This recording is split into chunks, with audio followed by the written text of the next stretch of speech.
E agora, para a abertura do painel Políticas Públicas e Reformas no Brasil, convido ao palco Felipe Busato, associado 2 do Instituto, fundador e diretor institucional da DocStage.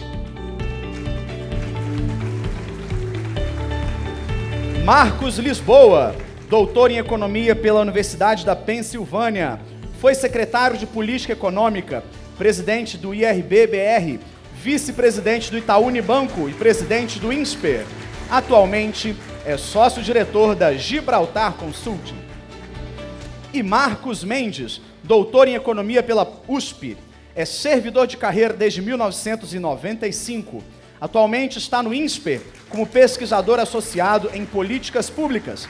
Foi chefe da assessoria especial do ministro da Fazenda, assina a coluna quinzenal de economia no jornal Folha de São Paulo e é autor de diversos livros. Também trabalhou no Banco Central e no Tesouro Nacional. Para a apresentação do painel, convido Elimar Lorenzon, associado 2 do Instituto e analista de planejamento de projetos na VIX Logística.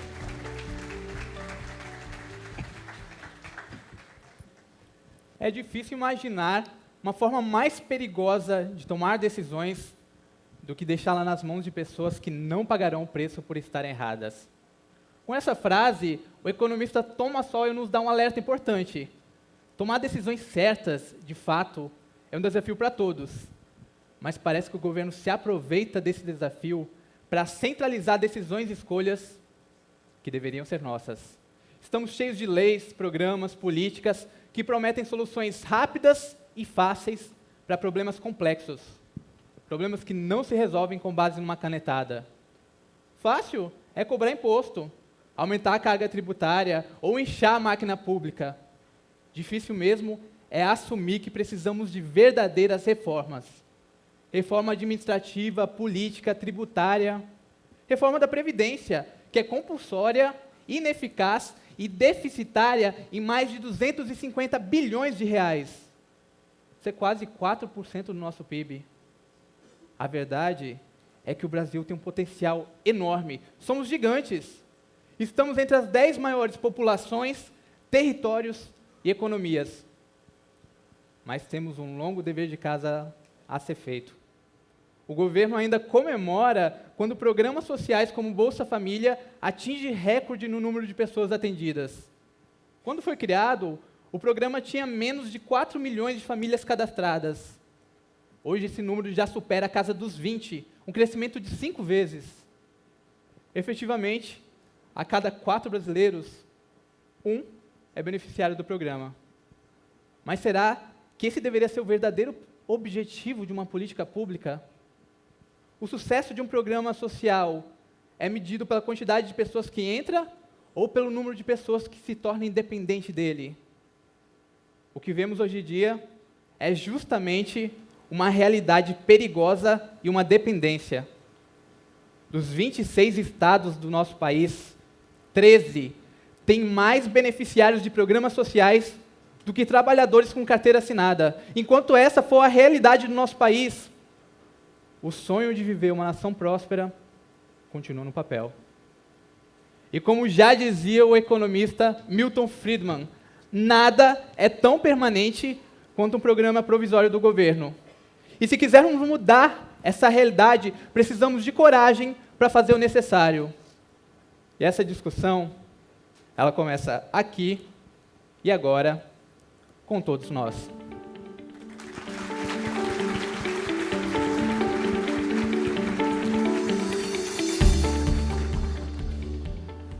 Boa tarde, Marcos. Boa tarde, Marcos. Num painel que fala sobre reformas, eu acho que não existe pergunta mais pertinente para iniciar do que traçar um pouco da história das reformas que já aconteceram no Brasil desde os anos 90 até hoje e gostaria de ouvir um pouquinho a opinião de vocês sobre o assunto. Bom, obrigado pelo convite. Acho que o primeiro ponto é, olhando os dados, enfim, desde os anos 70, o Brasil tem 2 características importantes. Bom, tem várias. Uma delas é que, na média, a gente é um país de baixo crescimento, né? O Brasil cresce menos do que países muito menos que demais emergentes e os desenvolvidos. Os dados do Banco Mundial estão aí disponíveis. Cortaram o tempo, hein? O segundo aspecto é que o Brasil é um país de alta volatilidade. Você tem setores que... O Brasil tem boas histórias, ótimas histórias, que combina muito capital humano com empreendedorismo e boa política pública. Mas, na média, é um país que cresce pouco em relação ao resto do mundo, de novo, há 45 anos, mais ou menos. Né? E as boas histórias, né, elas têm uma combinação muito importante de políticas públicas bem desenhadas com empreendedorismo e formação de capital humano. E você tem também muita volatilidade no Brasil ao longo do tempo, que é algo para o qual as empresas se preparam um pouco. Então, infelizmente, o Brasil é um país que a curva de juros pode abrir, sair de 2 para... Os juros de curto prazo sair de 2 para 14, os juros longos pode variar mais ainda, o câmbio pode ter uma volatilidade muito grande, assim como o crescimento. E, regra geral, as empresas estão pouco preparadas para isso, com análises técnicas de risco e de gestão de capital adequadas. Então, é um país complexo, ótimas histórias muito ruins, muita volatilidade no preço dos ativos e no crescimento. Bom, tentar ser curto aqui, porque o tempo foi encurtado.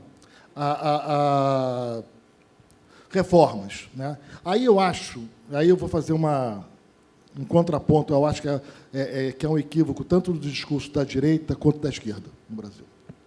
Eu acho que, às vezes, fica a impressão que grandes medidas resolvem o problema. Né? Faz uma reforma administrativa, não, abertura econômica, ou novo desenvolvimentismo com muito crédito subsidiado. Primeiro, eu acho que esse debate polarizado ele pode servir para retórica, né, para debates quentes, né?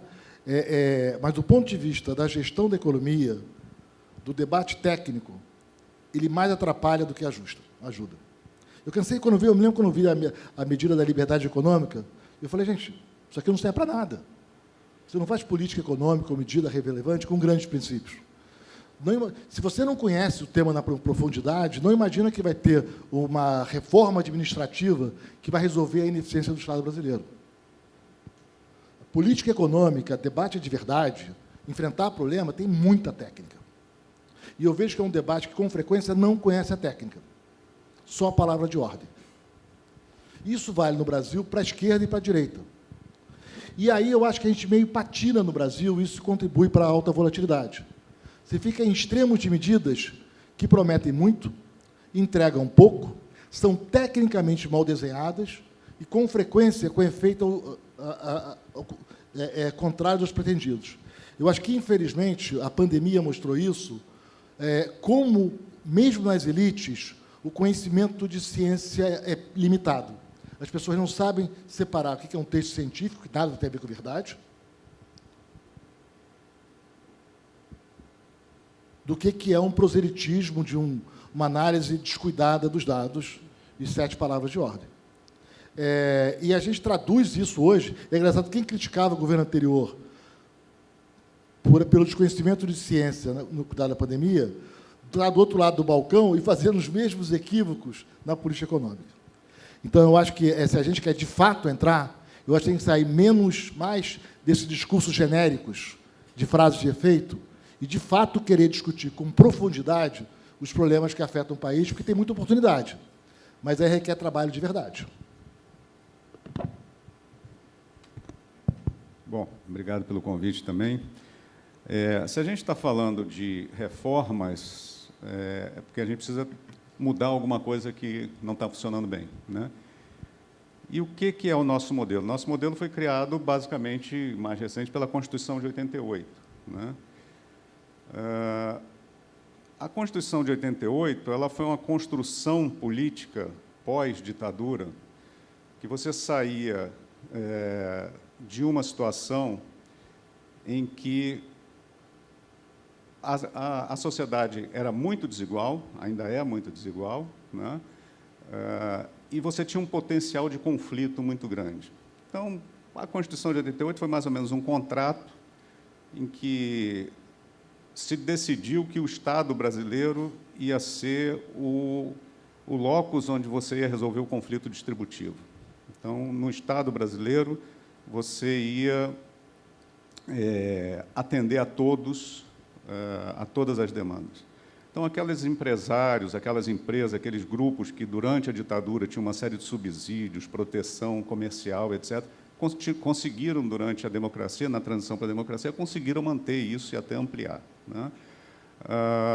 Você tinha uma massa de pessoas pobres desassistidas, né, que precisavam, que tinha uma demanda muito grande por assistência social, você não tinha saúde pública, indicadores de educação, de acesso à educação muito baixos. Então, você ampliou o serviço público para atender as pessoas, também com assistência social e etc. E para a classe média demandando universidade gratuita, demandando salário alto no setor público, isso também foi concedido. Então, nós criamos um modelo que o Estado concedia tudo para todo mundo, só que alguém tinha que pagar a conta, né? Muita coisa boa foi feita, né? Muitas políticas acertadas foram feitas dentro dessa coisa, mas muita coisa incorreta também foi feita. E você acabou criando uma bomba fiscal dentro do Estado brasileiro, que você tem que pagar essa conta toda. No primeiro momento, você pagou com inflação, chegou uma hora que a inflação ficou insuportável, veio o Plano Real, foi bem sucedido, você começou a pagar isso com aumento de carga tributária. A carga tributária bateu 30 e tantos % do PIB, não dava mais, você começou a pagar isso com aumento de dívida pública. E um pouco saiu do controle, né, essa capacidade dos diversos grupos sociais de pressionar o Estado e conseguir extrair alguma coisa do Estado. Daí a necessidade de a gente reformar um modelo que não tem mais condições de atender a todos o tempo todo, né, por um custo tributário e fiscal enorme, que aí começa a emperrar o crescimento. Não é só um custo fiscal, é também um custo regulatório. Toda a proteção regulatória acaba criando ineficiências, acaba criando dificuldades de aumento de produtividade, né? E, ao mesmo tempo, aquele crescimento do Estado ele foi positivo no sentido, num primeiro momento, de incluir, pegamos a educação, por exemplo, incluiu as crianças todas na escola, mas, a partir daí, você não consegue melhorar a qualidade da educação, você não aumenta a produtividade, você não aumenta o potencial de crescimento da economia. Então, nós estamos num momento em que esse modelo se esgotou, né? E daí a necessidade de você começar a, como o Marcos falou, olhar com cuidado o que funcionou e o que não funcionou dentro da estrutura de políticas públicas, o que precisa melhorar, o que tem que acabar, sempre no sentido de aumentar a oportunidade, aumentar o capital humano da população, garantindo, obviamente, um certo grau de assistência social, mas aumentar a competição, estabilizar a regulação da economia, acabar com as surpresas jurídicas e os choques jurídicos que as empresas sofrem com as mudanças de interpretação em tribunais, com a complicação da nossa estrutura tributária. E essa transição nós estamos com muita dificuldade de fazer. É essa questão que o país precisa debater agora, que é como a gente consegue transformar o nosso Estado em algo financiável, que produza políticas públicas de qualidade, que caibam no orçamento e que não atrapalhem o investimento, o aumento da produtividade e não aumente a percepção de risco na economia. Excelente abertura do painel. E me gerou uma curiosidade, né? Hoje a gente teve a oportunidade de ouvir que o Brasil está bem, sempre teve esse histórico volátil, esse baixo crescimento geral, também um pouco da irresponsabilidade fiscal ao longo de anos, de uma má gestão. E, Lisboa, na sua opinião, qual modelo ou quais modelos internacionais que a gente poderia se espelhar para tentar virar um pouco esse jogo? Não, esquece. O problema é muito mais profundo. O problema é muito maior. A sociedade brasileira, setor privado, inclusive, eu vejo gente que está na agenda liberal e que, na hora de subsídio de proteção comercial, está em primeiro lugar em Brasília pedindo, né? A sociedade brasileira tem uma consistência, o que a gente chama de equilíbrio de Nash, né? Nesse jogo, na interação entre instituições, crenças e ações no Brasil, em que toda a sociedade se acha merecedora de algum privilégio. Olha a quantidade de setor privado pedindo benefício na reforma tributária. Todo mundo se acha importante. Táxi não paga imposto, eu quero crédito subsidiado do BNDES que eu preciso, eu não consigo competir com o coreano, que o Brasil tem um custo de capital alto, né? O aço de não sei onde é muito caro, não pode ter. Isso não é só na massa, isso não é só nos servidores públicos, isso é dominante no setor privado brasileiro. Quantos do setor privado falam assim, não, eu não quero um benefício tributário? Não, temos que rever o BNDES. Não quero subsídio para o Nordeste. Não quero benefício tributário regional, porque eles fracassaram. A Sudene é mais velha do que eu. O Nordeste não convergiu para o Sudeste. Vamos combinar que deu errado? Zona Franca de Manaus, era para ter terminado há um tempão. Fracassou, né? Fracassou. Então, em primeiro lugar, tem essa componente. Você tem uma sociedade nos seus diversos microgrupos. Eu tenho uma prótese, eu não quero pagar IPVA. E não paga, tá? Você faz qualquer... Tentou-se reduzir os benefícios tributários do CMS de São Paulo. Teve uma lei desse tamanho, que no anexo tinha todo mundo que recebia benefício tributário. É uma lista interminável. Bulbo de cebola, cavalo puro sangue, desde que não seja do tipo inglês, óleo para navio pesqueiro de certo tamanho. Foi o setor privado de trator para rua, falou, não, no meu caso, não. Olha a reforma tributária do IVA. A minha categoria, os profissionais liberais, economistas, médicos, advogados, empresas de lucro presumido que faturam 20, 30, 40 milhões de reais, é quase tudo remuneração. Todo mundo foi a Brasília pedir para pagar menos imposto que o operário. Então, esse é um primeiro ponto. Então, acho que é muito mais... E o judiciário é cúmplice disso. Você faz contrato para renegociar a dívida de estados. O estado quebrou, gastou mal, não sei o quê. Aí você faz lá, a União põe o dinheiro, baixa os juros, dá uma mesada. Então, o meu Rio de Janeiro recebe subsídio, mesada, que o Espírito Santo paga, que Alagoas paga, que o resto do país paga, Minas Gerais também, Rio Grande do Sul também. O Rio é o segundo estado mais rico. Aí, vai e recebe um bom dinheiro. O que faz? Aumenta salários, subsídios para empresas privadas. Aí quebra de novo. Aí vai a União, aí não tem um contrato. Aí o Supremo fala, não, contrato não vale. Vamos aqui rever, coitado do Rio de Janeiro. Essa novela dura já há quanto tempo? Né? Então, tem uma cumplicidade que é inerente. Sem um grande diálogo, você não resolve. Não tem lei que resolva. Até porque o Estado brasileiro é engessado. Quando eu falo que é reforma administrativa, quem fala sobre assuntos não sabe o que está falando, em geral, porque 94% do gasto brasileiro está na Constituição, ou quase lá. E boa parte é cláusula pétrea. Não tem mágica aqui de lei que vai resolver isso. Você não pode reduzir salário, não pode demitir servidor. Tem várias transferências que são constitucionais e há várias cláusulas pétreas. O problema é muito mais complicado. Esse é um lado da história. O segundo lado da história é a gente ficar nessa dicotomia, nessa polarização que domina o debate brasileiro, desenvolvimentistas ou liberais, e não entender a sutileza técnica do problema. Deixa eu dar aqui alguns exemplos. Vamos falar de educação. Educação importa ou não importa? Importa mais, importa menos? O quê? Alfabetizar uma criança requer técnica. Esse é um debate incrivelmente técnico. Tem vários mecanismos. O mundo tinha várias técnicas para alfabetizar crianças há 40, 50 anos. Teve muita pesquisa científica sobre o assunto. Pesquisa dos Estados Unidos, na Inglaterra, na França. Laboratórios de experimentos. E aí chegou-se que o método construtivista, que é o dominante do Brasil, tá? É pouco eficaz.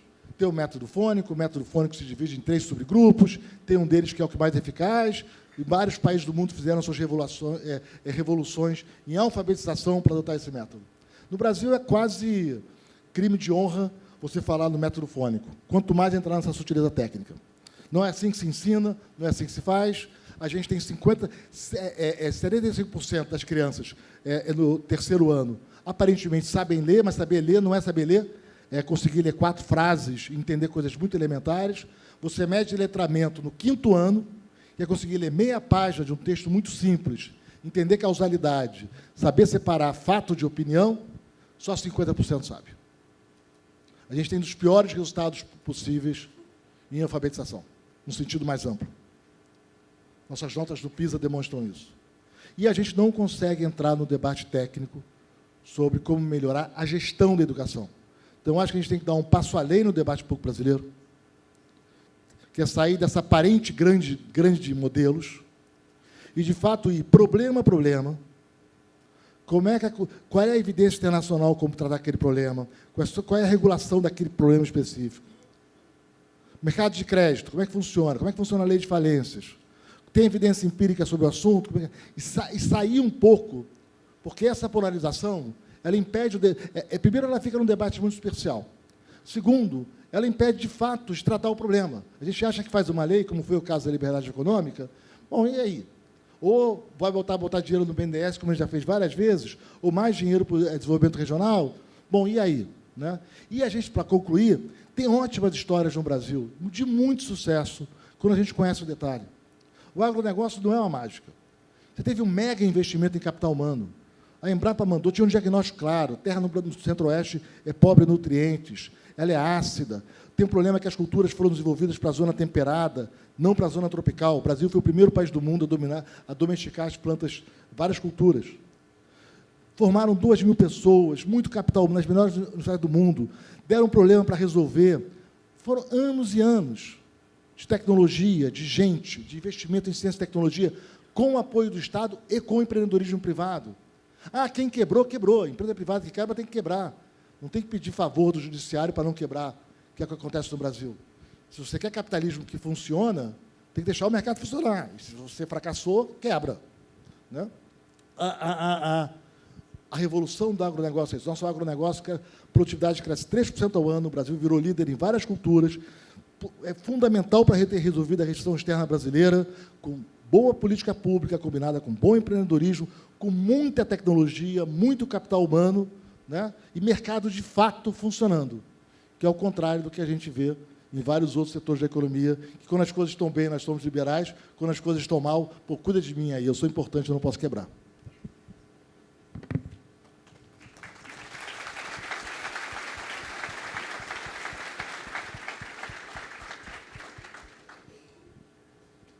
Bom, como o Lisboa falou, a gente tem que olhar a nossa situação e não existe um modelo internacional idealizado, né? Mas a gente não pode abrir mão de fazer comparações internacionais para ter uma ideia de onde a gente está, né? E quando a gente faz algumas comparações internacionais, elas são muito problemáticas.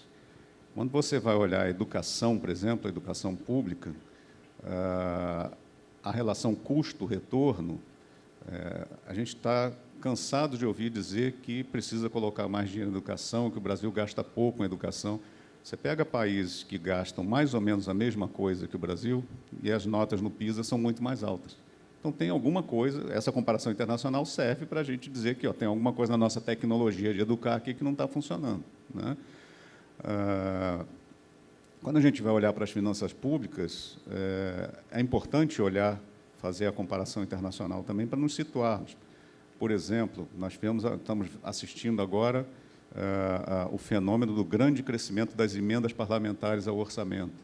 Eu acabei de fazer uma pesquisa com um colega, Ed Tolini, em que a gente vai olhar os países da OCDE, nem de longe são parecidos com o Brasil, né?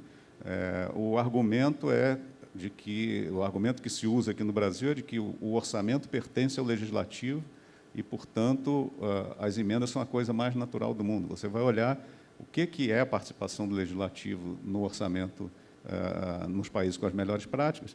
Eles debatem as prioridades públicas, eles debatem a trajetória da dívida pública, eles debatem qual vai ser a política tributária, mas raramente vão fazer uma emenda para dizer que tem que construir uma ponte na cidade tal, no quilômetro tal da rodovia não sei quantos, né? Volumes, os valores envolvidos são absolutamente desproporcionais. No Brasil, 25% da despesa discricionária, daquela que o governo tem flexibilidade para gastar, está sendo alocada em emendas parlamentares, né? Então, isso demonstra também que a gente tem uma distorção na nossa política orçamentária, na forma de alocar os recursos públicos, que vai bater na qualidade do gasto e vai bater na eficiência geral da economia. Na minha primeira intervenção, né, eu falei sobre a necessidade de reformar um modelo em que a política em que o Estado se tornou o locus de resolução de conflitos e, portanto, cresceu muito a despesa pública, cresceu muito a regulação pública, e isso é uma coisa que tem que ser reformada. A outra dimensão de problema que nós estamos agora, que também requer uma solução, porque está chegando num nível complicado, é a de equilíbrio entre os poderes, né? Nós fizemos uma Constituição em 1946, quando você saiu da ditadura do Getúlio Vargas, foi feita uma Constituição democrática que deu muitos poderes ao Legislativo e desequilibrou a balança de poderes. O Poder Executivo ficou relativamente frágil em relação ao Legislativo. E mais, a gente criou um sistema eleitoral em que o presidente da República sempre é minoritário no Congresso, isso já lá em 46. E a consequência disso foi uma sucessão de crises. Nenhum governo teve vida fácil, todos os governos foram minoritários e tinham que fazer coalizões heterogêneas no Congresso, coalizões fracas, o presidente sempre acabava ficando refém dessas coalizões e foi bater no golpe de 64. Quando nós fizemos a Constituição de 88, o Sérgio Abrantes, que escreveu aquele artigo clássico de presidencialismo e coalizão, ele falou, olha, eu estou com medo de que aconteça de novo o que aconteceu em 46. Estão criando um Congresso muito forte, um presidente que vai ter a responsabilidade pelas políticas públicas, mas não tem os instrumentos, a gente corre o risco de ter o desequilíbrio político e a geração de crises políticas. E não foi isso que aconteceu. A Constituição de 88 acabou dando ao presidente da República instrumentos que permitiram equilibrar a conversa com o Congresso. Teve as medidas provisórias, o poder de veto do presidente às leis aprovadas no Legislativo, o poder do Executivo para controlar o orçamento era muito maior, o orçamento não era impositivo. O que vem acontecendo ao longo dos anos é que esses instrumentos de equilíbrio de poder estão sendo corroídos, né? As medidas provisórias se enfraqueceram, os vetos presidenciais estão sendo derrubados pelo Legislativo com muito mais facilidade, o controle do Executivo sobre o orçamento diminuiu, e, ao mesmo tempo, toda a responsabilização pelo resultado das políticas públicas cai nas costas do Poder Executivo. E você tem, ao mesmo tempo, um Legislativo que, pelas nossas regras eleitorais e pela nossa história política, é muito preocupado com as questões locais e municipais, né? Então, isso gera uma pulverização de recursos. Na hora que você dá ao Legislativo maior poder sobre o orçamento, esse orçamento é pulverizado.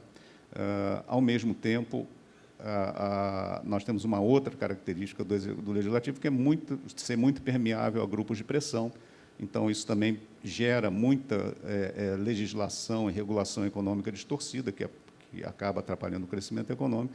Então, nós estamos com uma exacerbação nesse desequilíbrio de poder, né? Em que o pêndulo de divisão de poder foi muito para o lado do Legislativo, complica o fato de que o Judiciário passou a ter um ativismo muito grande, uma imprevisibilidade muito grande. Então, você tem duas crises paralelas, uma crise fiscal e de qualidade de políticas públicas e uma crise de equilíbrio de poderes e de poder decisório, que está paralisando a capacidade de fazer reformas na nossa economia.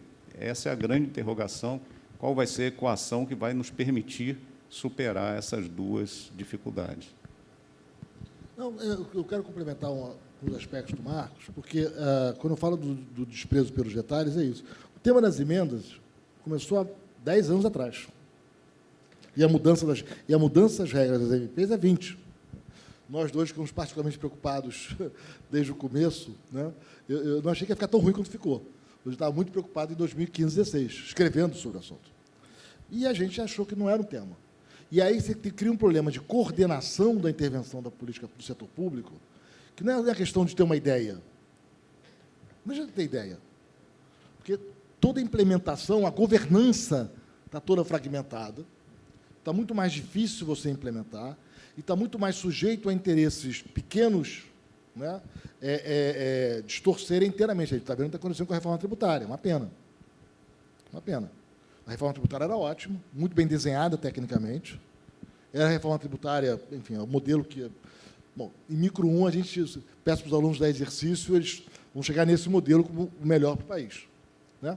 A gente conhece isso há 60 anos. É o que o resto do mundo faz, tá? Mas vem todo o oportunismo toma conta. E eu fico muito surpreso como a sociedade se mobiliza pouco por isso. Porque essas distorções microeconômicas, seja, né, na tributária, seja nas proteções ao comércio exterior, quer dizer, cada grupo vai atrás do seu interesse. Você tem uma série de mecanismos institucionais que facilita a captura do Estado, por exemplo. Bom, a gente viu empreendedores defendendo lei de subsídio para eles. Por que vai ter subsídio para empreendedor? Não faz nenhum sentido.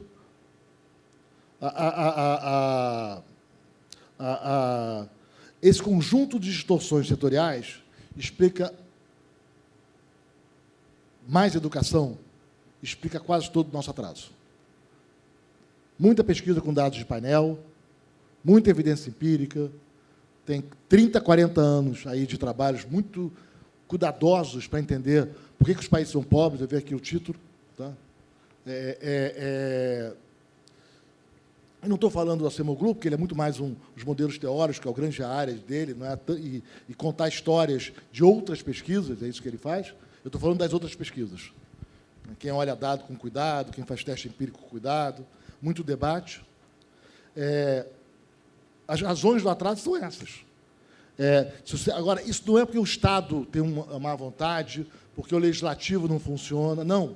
Isso é a construção de diversos mecanismos muito sutis e institucionais em que a sociedade acredita que é razoável pedir favor nos seus diversos grupos, o Estado acha que é razoável conceder favores, para cada um acha que está ganhando algum benefício, mas o resultado é um país mais pobre. Essa é uma parte. O segundo, eu vejo que a gente fica, às vezes, em grandes temas, mas, por exemplo, um fator de atraso do Brasil é o mau desenho e a fragilidade das agências reguladoras. Qual é o papel delas, qual é a missão de longo prazo, como é que é o processo de nomeação de cargos, qual é o papel do executivo, né, nas concessões, qual é o papel das agências, com estabilidade de longo prazo. Você vai investir numa rodovia, em um porto, isso são investimentos de 30 anos de maturação, 20 anos de maturação. Você precisa ter muita clareza para reduzir a incerteza, porque toda a incerteza sobre o futuro vira prêmio de risco. Num país que já tem risco demais e que tem juros real alto demais. Mas aí você vai ter estradas ruins. Mas se vai ter estradas ruins, os investimentos vão ser pouco produtivos. Você perde competitividade internacional. Os produtos ficam caros e o país fica pobre. Esse é um exemplo, um pequeno exemplo, de como esse manancial, quando a gente fala de instituições importam, porque os países prosperam, o segredo é um detalhe. Quando a gente foi fazer a agenda de créditos de mercado de capitais, lá em 2003, né, o Brasil não tinha quase crédito privado. Não é uma lei geral. São dezenas de leis particulares, de mudanças particulares. É criar alienação fiduciária, entender o problema do registro do carro no Detran, aí tem um artigo, aí patrimônio de afetação, aí para salários tem um consignado, aí você tem que mudar na lei de falência, que é uma lei com 200 artigos. Cheio de sutilezas, como é que é o processo que se dá de negociação quando a empresa quebra, de quem é a prioridade. Várias daquelas medidas têm trabalho empírico, microdados e grupos de controle sobre o seu impacto. Mas o que eu queria convidar vocês é que, ao entrar no debate sobre política pública, tem que fazer como fazem os gestores do setor privado, os empreendedores que têm sucesso. Os detalhes importam. Na empresa de vocês, eu garanto, o plano deve gastar muito tempo discutindo qual é o plano de remuneração, processos organizados de promoção, de reconhecimento, discussões estruturadas sobre governança, porque tem uma parte que toca o dia a dia do negócio, mas tem uma parte que é inovadora e as culturas conflitam. Análise de mercado, prioridades de investimento. Né? Todo gestor bom que eu conheço conhece muitos detalhes. Conhece muitas experiências externas. E não está discutindo grande estratégia. A estratégia toma 2 dias de reunião por ano.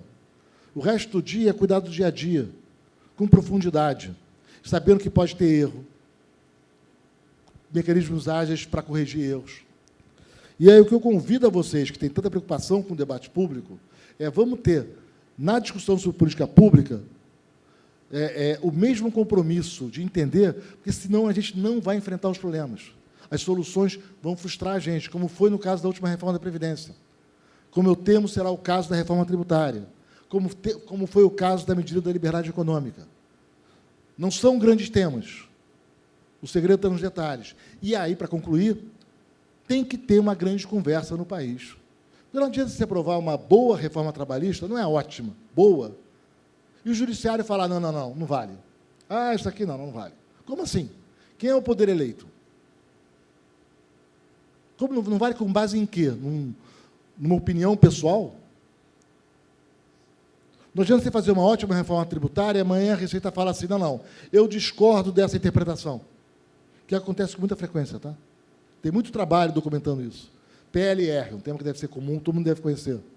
A jurisprudência vai mudando ano a ano. O que adianta você fazer uma boa lei se a jurisprudência muda todo ano? De um tribunal administrativo, sem nenhum princípio. Não, eu acho que tem que ter um contrato com o sindicato. Ah, é? Tá. Como assim? Não está na lei? Não, mas eu estou dizendo para você. Aí, no ano seguinte, você volta, não vale não, porque o contrato tinha que ser até o dia tal. Onde é que está escrito isso? Tem trabalho mostrando isso. Então, também não adianta imaginar que vai ter lei e processo se não começar a ter um diálogo muito profundo sobre como é que fica essa grande governança, né? O que cabe ao legislativo, tem que acertar isso aqui, o executivo, a discussão orçamentária, e uma conversa com o judiciário, porque cada um, eventualmente, está achando que está fazendo bem. Da mesma maneira que os grupos privados acham que estão fazendo bem ao defender o seu interesse, de taxistas, de não sei o quê, de transportadores de alimentos, de supermercado. A razão do nosso atraso está em nós mesmos.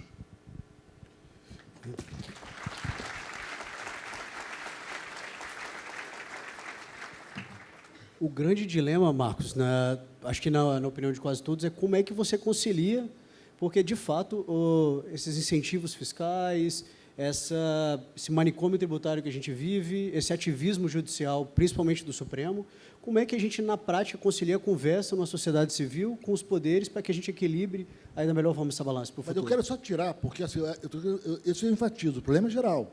Aí a empresa quebra, tem uma lei de falência bem escrita lá, direitinho, e ela fala assim, não, tem que afastar o prazo de 130 dias, porque eu não consigo. E essa coisa de garantia real não vale, porque senão eu não consigo funcionar, e eu sou importante. Afasta a lei. É impressionante como também o setor privado no Brasil piora o país. E para o seu benefício localizado, o empresário quebrou, meu irmão, da vida. Você quer economia de mercado ou não quer? Economia de mercado é assim. Muita gente começa, a imensa maioria fracassa, né? E alguns sobrevivem, crescem e ganham. E, eventualmente, um mais antigo fica para trás, porque não conseguiu continuar se modernizando, porque a economia de mercado é dinâmica, esse é o barato dela. A gente não tem uma vida melhor hoje. A gente não vive 2 vezes mais do que vivia há 200 anos. Não tem uma renda que é 40 vezes maior nos países ricos do que tinha há 200 anos, à toa. Agora, se você não quer, quando quebrar. Quando quebrar, pede que o Estado intervenha. Você pegou um leasing para comprar um automóvel, pagou 70% da dívida, está inadimplente, fazendo, não pode retomar o meu carro. Pô, o leasing é grande, eu sou pequeno. Né? Eu já paguei 70%, o carro é mais meu do que do leasing. Isso ganhou jurisprudência. Eu conto essa história para estrangeiros, eles acham que eu estou inventando história. Fala assim, Marcos, você virou Gabriel Garcia Marques, realismo fantástico. Fala assim, não, no Brasil é assim. Aí você vê o setor privado, por exemplo, você vai discutir Sistema S. Quero discutir Sistema S. A parte do Sistema S é pago pelo trabalhador. A contribuição legal é da empresa, a contribuição econômica é do trabalhador.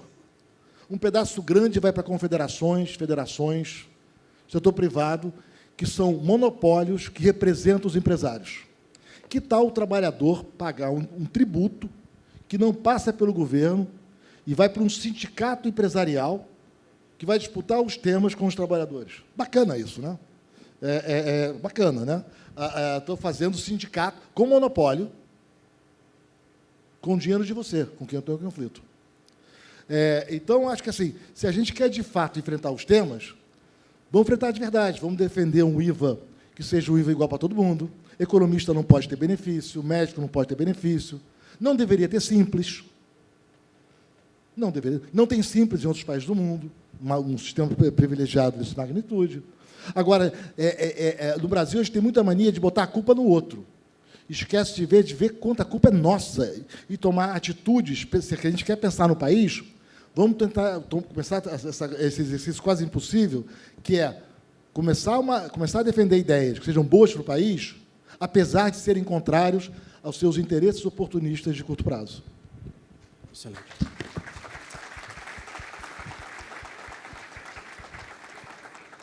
Na sua opinião, Marcos, como é que a gente, na prática, supera todos esses desafios para crescimento econômico aqui no país?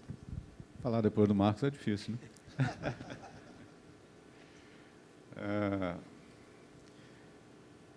Voltamos ao tema inicial, né? A necessidade de reformarmos a regulação, impedirmos o oportunismo,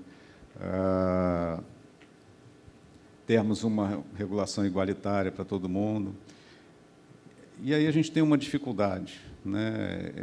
Em determinado momento, eu fui analisar países que foram bem-sucedidos em fazer reformas econômicas que tiraram os países das suas situações difíceis, como nós estamos. E esses países têm características distintas do Brasil, né? Em primeiro lugar, a maioria dos países bem-sucedidos, países que deram a volta por cima, são países pequenos, seja em termos de população, seja em termos geográficos. Por quê? Porque esses países eles não têm mercado interno grande, eles dependem da economia internacional e, portanto, eles têm que ser competitivos no exterior, precisam estar com a macroeconomia arrumada, precisam ter um sistema judicial arrumado para atrair investimento externo, né? Em geral, países pequenos têm uma população menor, uma elite menor e mais fácil de fazer os seus acordos internos, né? Não é o caso brasileiro, porque o Brasil é um país enorme. Também tem maior facilidade de fazer reformas países que têm governos unitários, porque o processo de decisão é mais simples, né? Quando você tem 3 níveis de governo, a coisa complica, principalmente com a desigualdade regional que nós temos e o histórico que se desenvolveu no país de uma disputa de um Estado querer jogar para cima do resto da nação os seus custos, as suas ineficiências, né? A outra característica muito importante é você ter vizinhos, ter uma vizinhança geográfica de sucesso, né? Então, você pega, por exemplo, os países em torno da China tiveram um desempenho econômico bastante forte após o início do crescimento da China, porque tinha ali um vizinho que estava crescendo muito, que mostrava o exemplo de como se organizar, facilitava o comércio. Nós estamos mais ou menos isolados, nós somos o líder da nossa região, não temos nenhum grande exemplo em torno, e não podemos seguir assim, né? A outra oportunidade é a entrada em blocos de comércio. Então, você teve aqueles países da periferia da União Europeia que entraram na União Europeia e, para isso, fizeram uma série de reformas, receberam ajuda da União Europeia, como Portugal, Espanha e outros, que deram um salto de qualidade e se integraram naquela economia. Nós também, o que nós fizemos aqui foi criar um Mercosul que ajuda todo mundo a se fechar junto, né? E tem uma característica muito importante e mais difícil de medir, que alguns chamam de capital social, outros chamam de coesão social, né? Que reflete um pouco o que o Marcos estava falando, né? Um histórico cultural da população de ter respeito pelo coletivo, respeito pelo direito do próximo, respeito pelas regras, confiança nas instituições. E o Brasil, ao longo da nossa história, nós fomos construindo uma sociedade de muito baixo capital social, de muito baixa coesão social. Então, cada um acaba querendo olhar pelo seu lado, você não consegue coordenar decisões, você não consegue fazer negociações, as coisas são sempre muito polarizadas, muito tensas, porque que um lado do espectro social quer é totalmente diferente do que o outro lado do espectro social também deseja, né? Então, por conta dessa característica histórica, demográfica, geográfica do Brasil, nós temos essa dificuldade adicional de fazer reformas e superar essa nossa característica de uma incapacidade de olhar o interesse coletivo antes do interesse privado, né? Isso é uma dificuldade adicional que emperra a nossa capacidade de construir um país mais produtivo e mais desenvolvido. Excelente. Tivemos valiosas lições hoje. Vamos caminhando para a última pergunta. A nossa plateia hoje está bem heterogênea, né? Temos muitos estudantes, mas temos muitos tomadores de decisão aqui também. Muitos gestores, muitos empresários ali que, com certeza, se sentiram tocados aí pelas suas colocações. E um ponto também que foi muito tratado foi como que a educação tem um papel fundamental na mudança dessa mentalidade e até mesmo na evolução da nossa sociedade como um todo. Pensando principalmente na nossa plateia mais jovem, por onde começar, por onde buscar esse conhecimento para que a gente realmente vire essa chave aqui a nível de Brasil. Tá bom. Bom, é curioso isso, que o seu tema que eu e Marcos temos, volta e meia a gente conversa sobre isso rindo, né? A gente tem a fama de pessimista, né? Eu falo, não, a gente não é pessimista, a gente é hiperotimista. A gente acha que, se a gente falar dos problemas, o país pode enfrentar alguns desses problemas e nós vamos ficar melhor, né? A gente fala dos problemas que a gente acha que é capaz de superá-los, né? Na verdade, que o Marcos é um cara bem-humorado, eu estou longe disso, né? Mas, enfim, já aprendi a conviver comigo mesmo, né? Mas, para terminar, é o seguinte, quer dizer, um traço importante é que o Brasil tem ótimas histórias. Eu falei do agronegócio, a combinação de tecnologia, boas regras, boas políticas públicas com empreendedorismo privado. Não é trivial isso, não é nada trivial. É muito fácil o Estado ser capturado por interesses privados, é muito fácil os interesses privados serem capturados pelo Estado. Por isso, a importância da governança. A gente fala tanto isso nas empresas, isso vale ainda mais para a política pública. Desenhar isso requer muita atenção. Tem o caso do Porto Digital no Recife.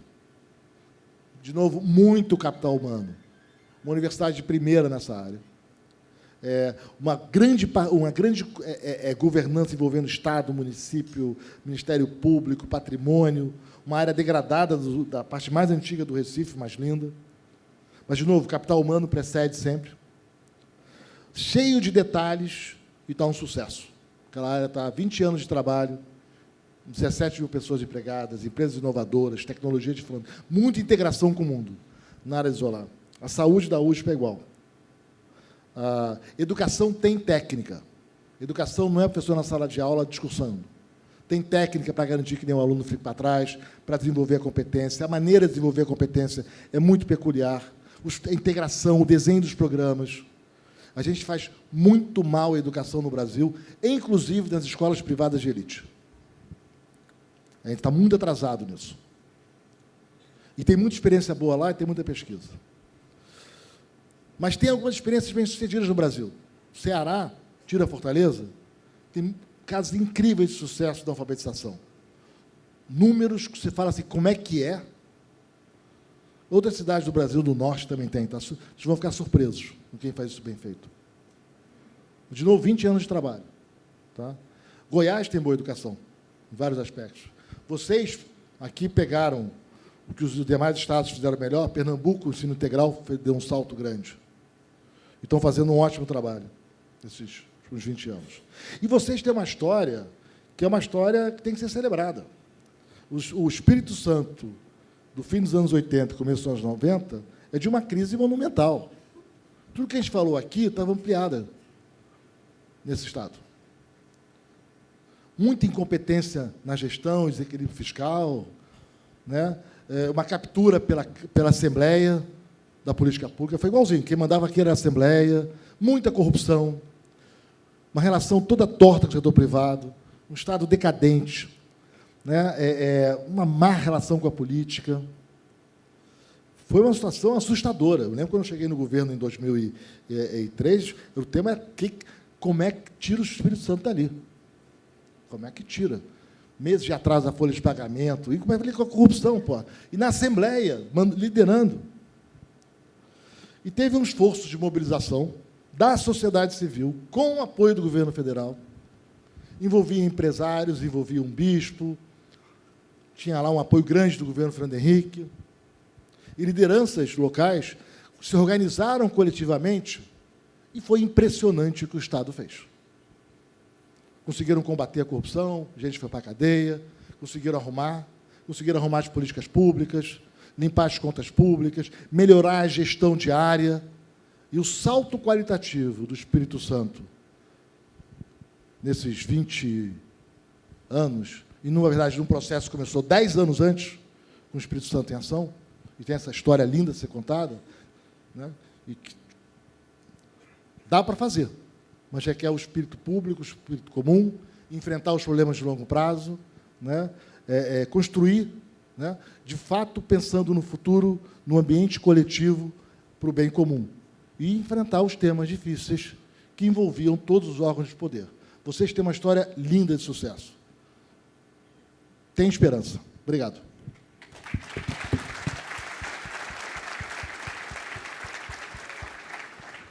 Finalizando, uma indicação de uma obra que as jovens lideranças e os acadêmicos podem levar aqui hoje para começar um estudo e aprofundar. Eu vou fugir da sua pergunta, porque eu queria continuar a resposta do Marcos, né? Na resposta anterior, eu coloquei dificuldades aqui para fazer reforma. A gente tem que olhar o outro lado da moeda, né? Quais são os ativos que o Brasil tem para a gente conseguir dar a volta por cima, né? E esse exemplo que o Marcos deu do Espírito Santo, da recuperação do Espírito Santo, ele é uma indicação clara, né? Hoje a gente tem um federalismo que é um federalismo que empobrece o país, né? Um federalismo em que vários estados do país ficam tentando jogar a conta para a União, ser sustentado pelo resto do país, não cuidam das suas gestões. Se a gente conseguir transformar o nosso federalismo num federalismo competitivo, em que cada estado da federação queira fazer melhor do que o outro, não tenha uma garantia de que, se fizer errado, vai ter um socorro federal, né? Tem os incentivos corretos para concorrer na economia sem ficar fazendo essa guerra fiscal destruidora de valor. Eu acredito que a competição federativa, o surgimento de lideranças estaduais que consigam fazer boas políticas públicas e criem uma tradição de que o bom prefeito vai virar um bom governador, e o bom governador será um candidato à presidência da República. Você cria um espírito de competição e de cooperação dentro da nossa federação, que tem um poder de transformar as práticas e a qualidade das políticas públicas, que é muito poderosa. A gente gostaria de agradecer a presença de vocês, foi um prazer esse debate. Daremos continuidade ao painel. Muito obrigado, Marcos Lisboa.